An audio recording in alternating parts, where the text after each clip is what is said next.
তুমি যা খুশি তাই করতে পারো না। মানুষের বিবেকের উপরে বড় আইন আর কিছু না।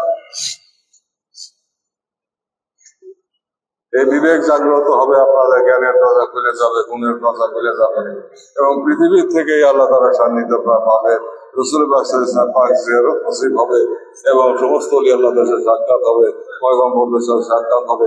সেই দরজা রাসূলুল্লাহ খুলে গেছে। সেই দরজা আমার কেবলাদান হুজুর আবার সেটাকে জাগ্রত করছে।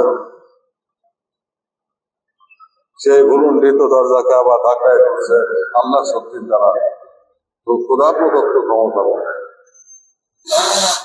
তাই আপনারা এত কষ্ট করছেন, আর 3-4 ঘন্টা কষ্ট করতে পারবেন না? বাপের কদমে থাকতে পারবেন না? ভাইয়ের কাছে থাকতে পারবেন না? থাকেন, ওয়াজ নসিহত হবে। এখন ওয়াজ নসিহত শুনেন, তারপরে খবর খাবেন। নারে হুজুরকে আল্লাহ বলবে, আমারে ধমক দিবে যে তুই থাকতে আমার এই মুরিদ গুলি না থেকে গেল কেন? তুই কি করছিলি? আমি তোমায় খেতে পারবো। এই মায়ের যে কি মায়ের সেটা আমি জানি, আমার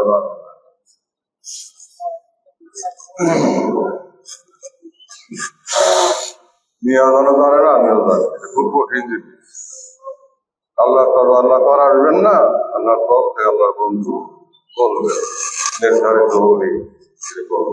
যাই হোক, আমার কথা হইতেছে সারা পৃথিবীর শেষ যুগ, শেষ যুগ কিয়ামতের আগে সবচেয়ে সর্বনাশের যুগ।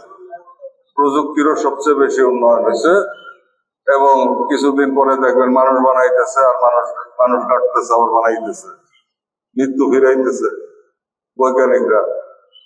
এই বৈজ্ঞানিকদের ওলামায়ে সু বলা হয়েছে। ওলামায়ে সু পথভ্রষ্ট আলেম, এবং এক সময় তাদের ভিতরে এমন হালাত হবে, তাদের সরকারই হবে বাচ্চা, কানা গাধায় চড়া থাকবে, অর্থাৎ পথভ্রষ্ট থাকবে। তার যে বাহন সেটা হবে শয়তানের বাহন। এটা দিয়ে আল্লাহ আমাদেরকে পরীক্ষা করবে। দেরি আছে হবে, তবে সামনে যেটা আসতেছে তুফান, এই তুফানের হাত থেকে বাঁচতে হয়। সমস্ত দেশবাসী ভাই বোনদের কাছে বলতেছি, গাজার দিকে তাকাইয়ে দেখেন, কোন আইন, কোন বিচার, কোন আদালত কার্যকর হইতেছে? কোন বিশ্বের আহ্বান কার্যকর হচ্ছে? আজকে শিশুগুলি 15-16 হাজার শিশু যেভাবে কাতরায় মরলো, আল্লাহ কি ছাড়বে?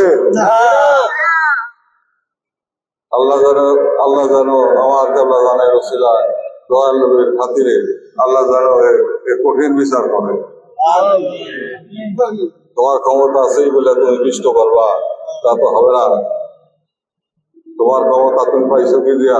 আল্লাহর কাছে থেকে তুমি পাইছো দান কিছুদিনের জন্য। তুমি শয়তানে হাওড়া হইয়া তুমি যা খুশি তাই করতেছো, এটা তো হবে না। আল্লাহ তো বেশি দিন সহ্য করবে না। আরো বহু ঘটনা সামনে আছে, আপনারা প্রত্যক্ষ করবেন। বছর 4 এর ভিতরেই আপনারা সারা দুনিয়ার লীলা খেলা দেখবেন, আর 2 বছরের ভিতরে উপমহাদেশের লীলা খেলা, বাংলাদেশের লীলা খেলা। আমি তো আপনাদেরকে আগেই জানাইছিলাম,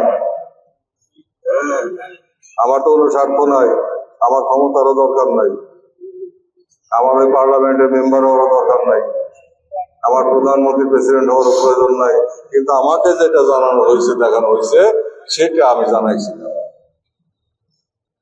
জানাইছিলাম আমার কর্তব্য হিসেবে, দায়িত্ব হিসেবে, কোরআন হিসেবে। আজকে কিন্তু বাস্তব হচ্ছে না।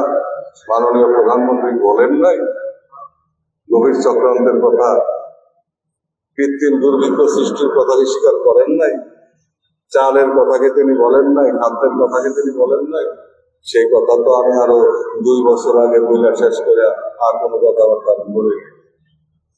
এখন আবার চুপ আছে, চুপই থাকে, কিছুই প্রয়োজন নাই। এখন বাকি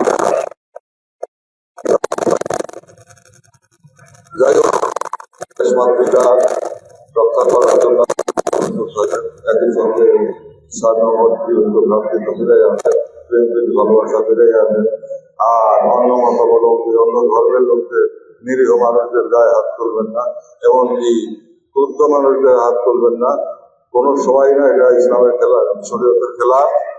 তাদের প্রতি সৎ ব্যবহার করবেন, আমাদের আপনাদের ব্যবহারে মুক্ত হয়ে যেন তারা রসুলের সত্য তরিকার বিরোধী করে।